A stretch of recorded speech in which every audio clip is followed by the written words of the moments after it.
मैं डॉक्टर इरशाद खानम और आप सभी लोग देख रहे हैं आपकी अपनी यूट्यूब चैनल आइला टॉक्स।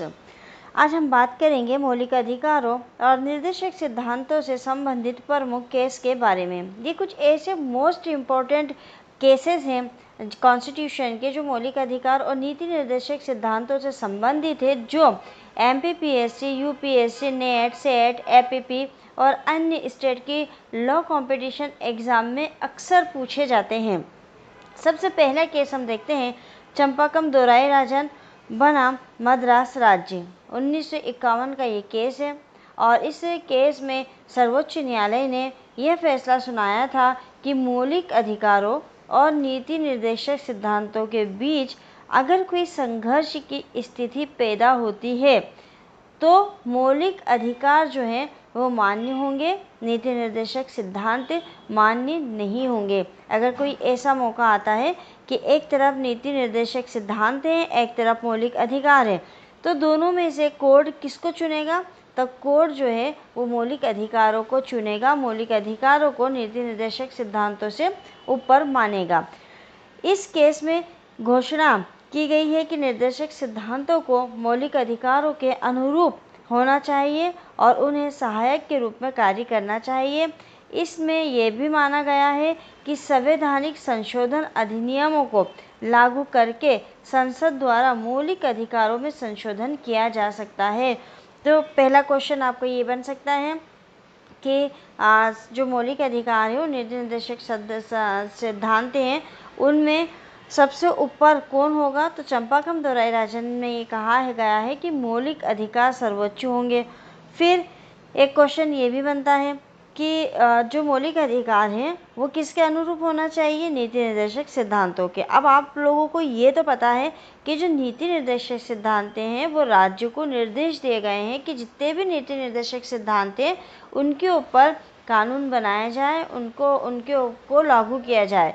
तो उसी की बेस पे आपके मौलिक अधिकारों का गठन होता है, मौलिक अधिकारों का निर्माण होता है, मौलिक अधिकार बनते हैं। तो जितने भी मौलिक अधिकार हैं वो किसके अनुरूप होना चाहिए? नीति निर्देशक सिद्धांतों के अनुरूप होना चाहिए। और इसमें यह भी कहा गया है कि अगर संवैधानिक संशोधन जो हैं, अगर मौलिक अधिकारों में कोई संशोधन करना चाहते हैं तो कहाँ पे कर सकते हैं? तो आप जो है संवैधानिक संशोधन संसद द्वारा किया जा सकता है। अब दूसरा केस है गोलकनाथ बनाम पंजाब राज्य। अब जिस सीक्वेंस में आपको मैं केस बता रही हूँ ना, उसी सीक्वेंस में ये सारे केस हैं। 1967 इस मामले में सर्वोच्च न्यायालय ने ये घोषणा की थी कि निर्देशक सिद्धांतों को कार्यान्वयन के लिए संसद द्वारा मौलिक अधिकारों में संशोधन नहीं किया जा सकता है। यानी इसमें क्या कहा गया था? इसमें ये कहा गया था कि नीति निर्देशक सिद्धांतों को क्रियान्वित करना है, तो क्रियान्वित करने के लिए संसद जो है वो मौलिक अधिकारों में किसी भी प्रकार का कोई संशोधन नहीं कर सकती है। और चंपाकम दोराई राजन में क्या था कि संशोधन किया जा सकता है। अब जो शंकरी प्रसाद का मामला था, उस मामले से ये निर्णय जो है विपरीत था, उल्टा था। अगला केस हम देखते हैं केशवानंद भारती बनाम केरल राज्य। 1973 का ये केस है। इस मामले में सर्वोच्च न्यायालय ने गोलकनाथ के अपने फैसले को खारिज कर दिया था। गोलकनाथ का क्या फैसला था कि मौलिक अधिकारों में संसद द्वारा संशोधन नहीं किया जा सकता है।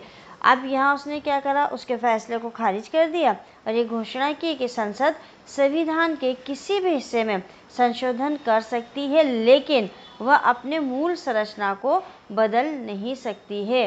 तो संविधान में संशोधन किया जा सकता है, ये किस में कहा गया? केशवानंद भारती के मामले में।